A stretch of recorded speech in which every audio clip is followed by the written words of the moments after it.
वयं रक्षामः। दशो लोकों के स्वामी, चारों दिशाओं के कर्ता धर्ता, काल के काल, लंका नरेश दशानन रावण पधार रहे हैं।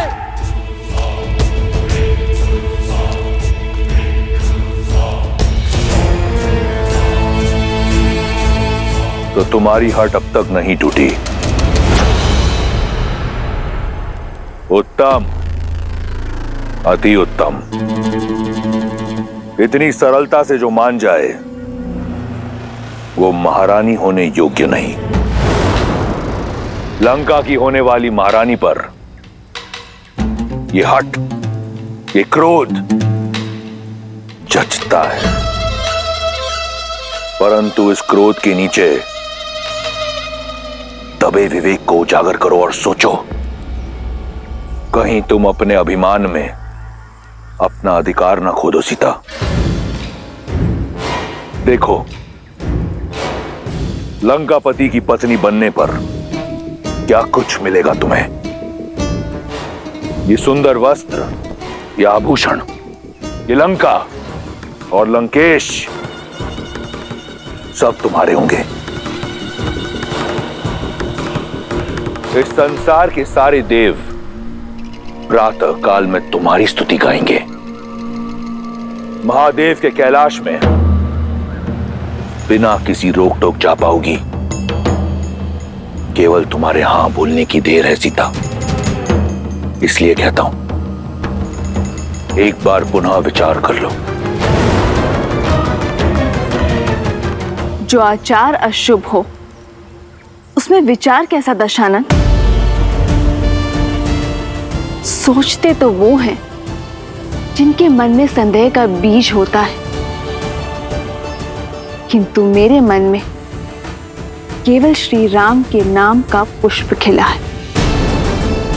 जिस स्वर्ण, राजपाट और सुखों की लालसा तुम मुझे दे रहे हो, अयोध्या में उसकी कमी नहीं थी रावण।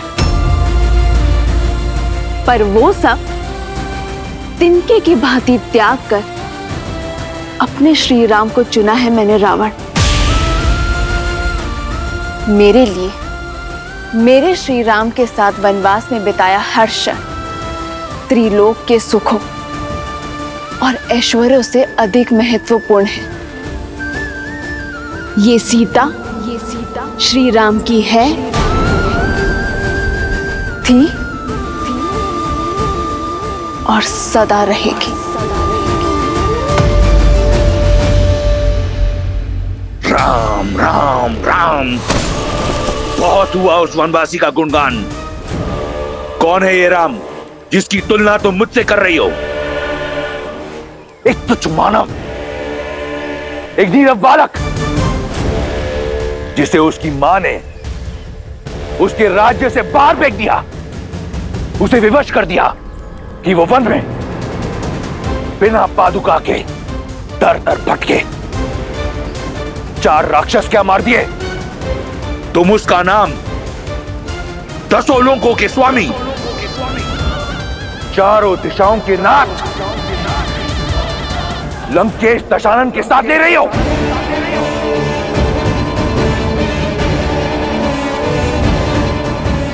कुछ नहीं है वो, केवल एक नाम है, राम।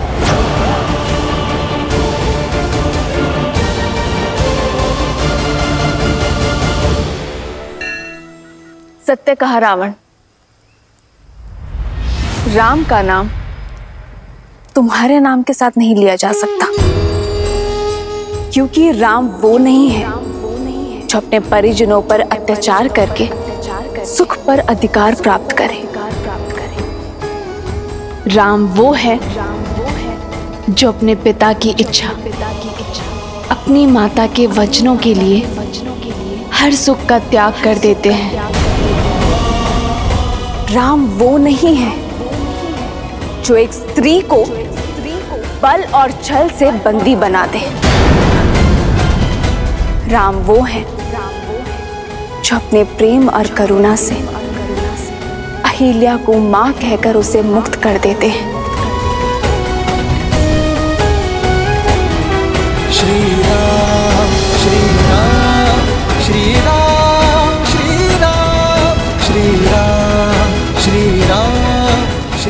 राम वो है जो पर स्त्री को स्पर्श करते हैं मातृत्व भाव से। राम वो है जिन्हें स्वयं महादेव ने मेरे लिए चुना है। राम वो है जिन्होंने खिलौने के भांति एक उंगली पर वो शिव धनुष उठा लिया था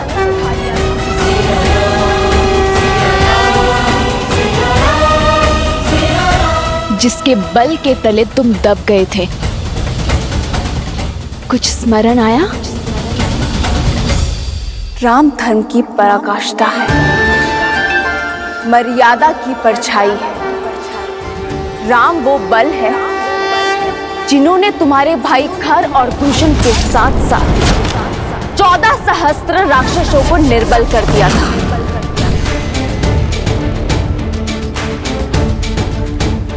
राम मेरी आत्मा है, मेरी आस्था है, मेरी शांति है, मेरे हर रोम के स्वामी है वो राम।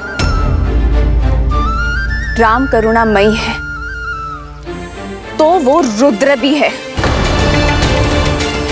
यदि अपने पापों से मुक्ति चाहते हो तो छोड़ाओ मुझे मेरे श्री राम के पास। क्षमा याचना करो उनसे, तुम्हारा भी उद्धार कर देंगे वो। अन्यथा तुम्हारा अभिमान तुम्हारे साथ साथ संपूर्ण राक्षस कुल को लील जाएगा। राम एक छल है, एक भ्रम है जिसने तुम्हारे मन को अपने वश में कर रखा है।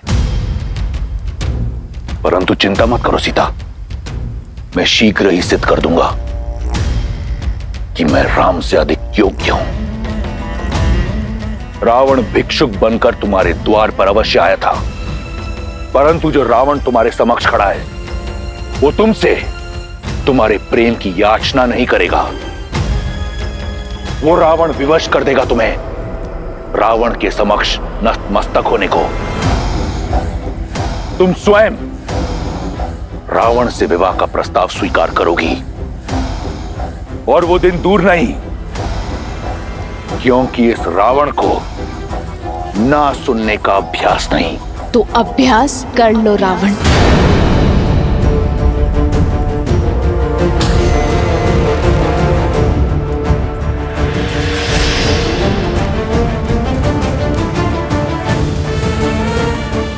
क्योंकि जब तक इस देह में प्राण है, सीता की हर श्वास में केवल श्री राम है।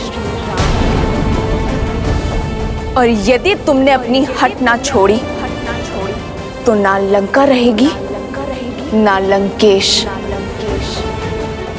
ना तुम्हारा अस्तित्व रहेगा और ना तुम्हारा व्यक्तित्व।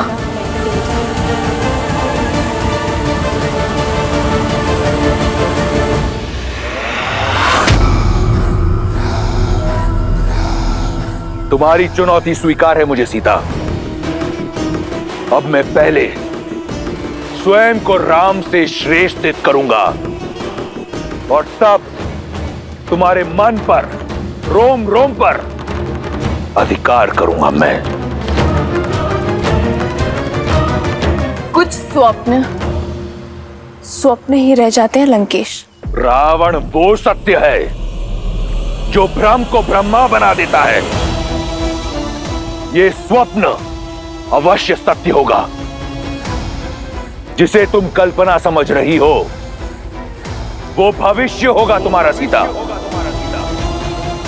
ये वचन है मेरा।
ये अश्रु कैसे राम?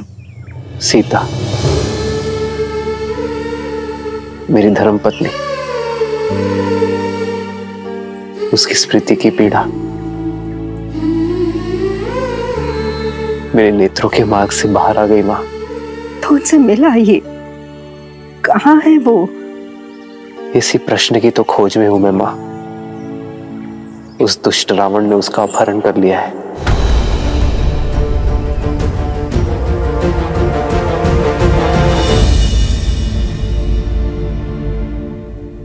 दुख के बादल हैं राम, और आपके प्रेम के सूर्य और प्रयास से छट जाएंगे, परंतु आशा का आंचल मत छोड़ना। कदापि नहीं माँ।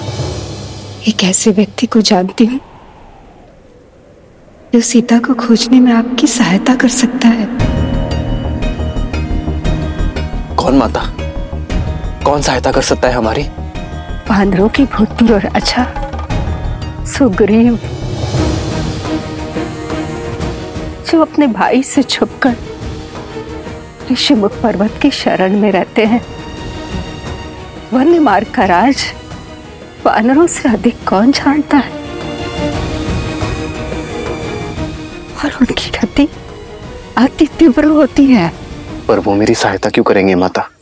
क्योंकि आपके और सुग्रीव के पांव का कांटा एक ही तो है। रावण ने छलपूर्वक देवी सीता का हरण किया, और वहीं बाली ने सुग्रीव की पत्नी रूमा को बंदी बनाकर रखा है। और जब कष्ट एक हो, दुख एक हो, प्रहार एक हो, तो लक्ष्य भी एक ही हो जाता है। और एक ही संकट से घिरे दो व्यक्ति मित्र बन जाते हैं। आप सुग्रीव की सहायता कर सकते हैं और सुग्रीव आपकी। मुझे पूरी आशा है कि सुग्रीव और आपकी मित्रता आपके लक्ष्य को पूरा करेगी। मैं शीघ्र ही उनसे मिलने जाता हूं माता। हमें आज्ञा दीजिए।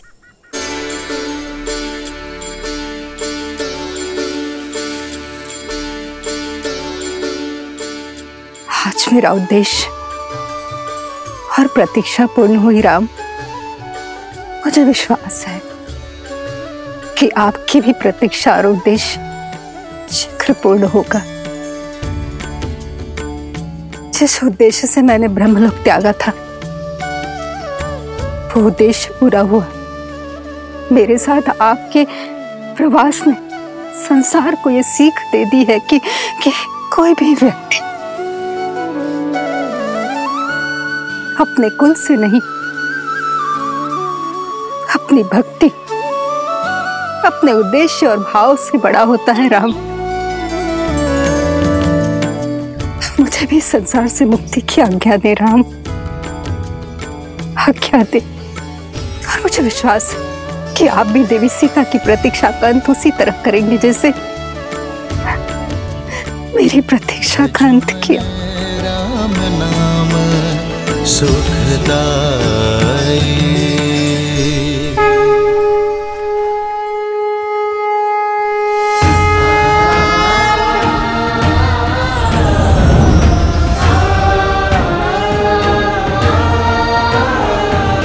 लक्ष्मण, हमें शीघ्र ही सुग्रीव से मिलना होगा। ऋषिमुख पर्वत की ओर प्रस्थान करना चाहिए।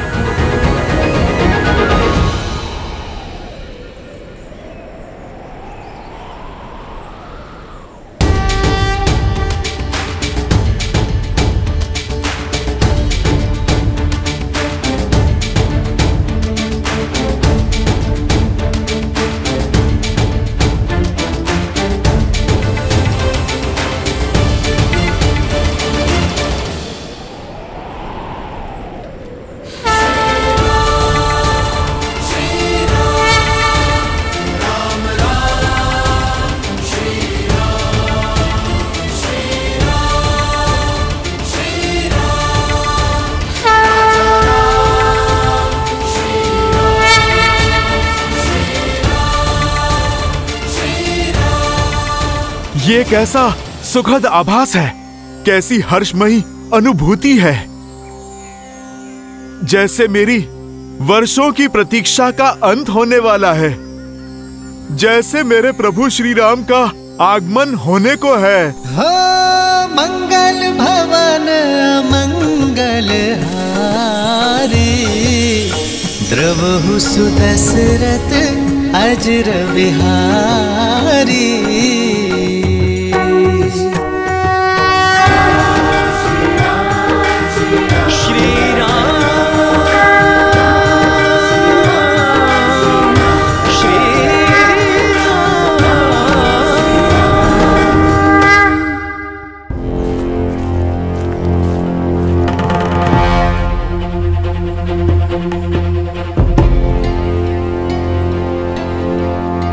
तुम्हारे राक्षस राज की स्मृति मंद है। मैंने कहा ना, उनके भेजे वस्त्र आभूषण मैं धारण नहीं करूंगी। ये वस्त्र और आभूषण महाराज दशानंद ने नहीं, महारानी मंडोदरी ने भेजा है। उनकी विनती है कि आप इन्हें स्वीकार कर पूरे राज सुख से यहाँ रहें।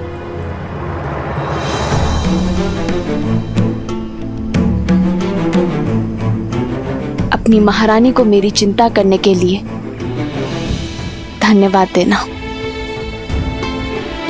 और इन उपहारों को अस्वीकार करने के लिए क्षमा भी मांग लेना। हाँ, यदि वो मेरे लिए कुछ करना चाहती हैं तो उनसे कहना कि अपने पति का मार्गदर्शन करें, उन्हें धर्म का पथ दिखाएं, क्योंकि वो जो कर रहे हैं वो अधर्म है।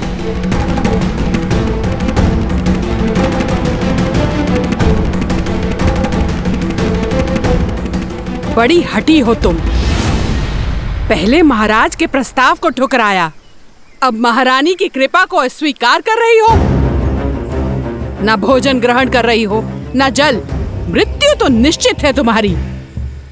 या तो तुम भूख से मरोगी, नहीं तो तुम महाराज के कोप से हमारा आहार बनोगी। जिसके साथ राम का नाम हो उसे मृत्यु से नहीं, मृत्यु को उससे भय होता है। जब तक मैं अपने श्री राम के दर्शन ना पा लूं, तब तक मुझे कुछ नहीं हो सकता। वो बहुत दूर नहीं, जब लंका के आकाश में राम नाम का शौर्य चमकेगा। इसलिए तुम मेरी नहीं, अपने लंकेश की चिंता करो।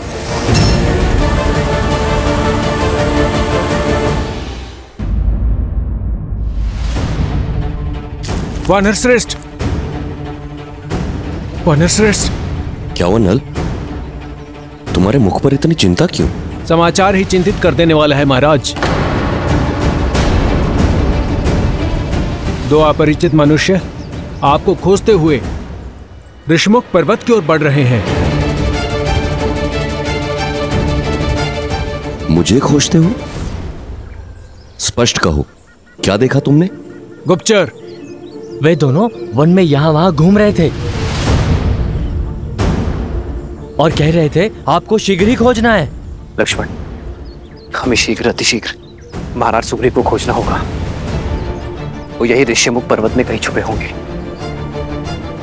उनके मुख पर व्याकुलता थी। ऐसा प्रतीत होता है आपको खोज लेना अति आवश्यक है महाराज। इतनी अधीरता केवल 2 बार आन पड़ती है, जब कोई विशेष याचना हो या फिर कोई योजना को पूर्ण करना हो। दिखने में कैसे थे वो दोनों? मुख पर सूर्य सतेज, आंखों में चंद्रमा सी सौम्यता। वेश वनवासी का है, किंतु कंधों पर धनुष धारण किए हुए हैं। तुम्हारे वर्णन से कोई दिव्य कुमार प्रतीत होते हैं। महाराज सुग्रीव, कभी कभी संदेह की छटा सत्य को धूमिल कर देती है। तात जामवंत, यदि वो वनवासी है तो ये बताइए कि उन्होंने धनुष क्यों रखा है? महाराज, आपका संदेह उचित है। लगता है बाली ने कोई छल किया हो। उन दोनों गुप्तचरों को वनवासी का वेश धरकर भेजा हो।